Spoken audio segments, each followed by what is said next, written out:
Bienvenue dans cette vidéo qui permet d'expliquer comment faire un auto-tuning, c'est-à-dire un apprentissage des paramètres de régulation du décodeur ESU LogPilot version 4 en lisant les courants qui passent dans le moteur.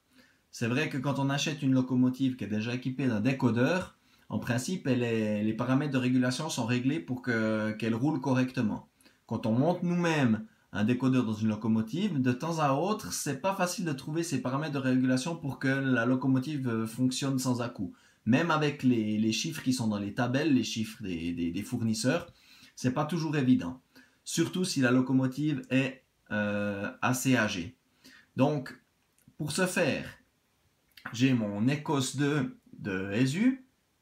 J'ai pas de locomotive malheureusement, mais j'ai mon petit banc de test ESU avec un décodeur micro ici qui est branché et ça suffira pour faire la petite démonstration. Le principe pour vous, c'est d'avoir une rail à disposition d'environ 2 mètres où on va poser la locomotive dessus et la mettre dans le sens où la voie est libre. Parce que, bien sûr, la locomotive va rouler, le décodeur va enclencher la locomotive à fond dans un sens pour pouvoir justement lire toutes ces données. Je reviens sur mon Ecos. Je vais dans le paramétrage du décodeur. Donc la première chose à faire, c'est de pouvoir lire les paramètres, les CV 51 à 56, afin de les enregistrer au cas où il y ait un problème, qu'on puisse toujours les avoir. Et si vous avez le log programmeur, alors ça c'est encore mieux, vous enregistrez le projet du décodeur à l'intérieur. Donc si on regarde, j'ai bien sûr fait un reset de mon décodeur pour avoir des chiffres correct. Si on lit le paramètre 54, on voit qu'on a 50, à tout hasard le 53, 140 et le 52, 15.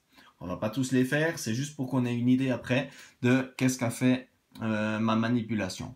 Ici, je me suis mis sur l'interface POM, donc avec ESU qui est compatible Raycom et la station également, on peut sur la voie normale pouvoir venir lire et écrire des paramètres des CV dans le décodeur.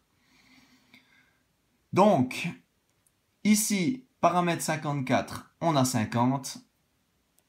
On y écrit 0 à l'intérieur. Et maintenant, la locomotive... 0, écrire. Voilà. Ma locomotive est prête à faire sa session d'apprentissage. Je recule un peu. Donc maintenant, le but, c'est de presser la fonction F1 et mon moteur va démarrer à fond. Voilà, il démarre à fond, les mesures se font, le moteur s'arrête, on attend quelques secondes, on represse F1 pour arrêter la mesure. Et maintenant, si je me rapproche un peu de ma station, on va aller voir qu'est-ce que ça a donné réellement dans mon décodeur. Je reviens ici, je lis mon paramètre 54 et on a 20 à la place de 50. Dans le 53, on a 92 à la place de 140. Et dans le 52, on a 12 à la place de 15.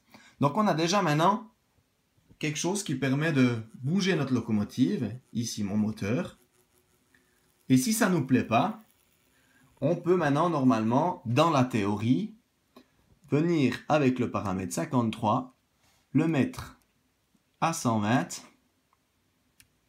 Et ensuite, avec ça, venir bouger notre locomotive à haute vitesse, à basse vitesse, à vitesse moyenne, jusqu'à ce que le mouvement nous convienne.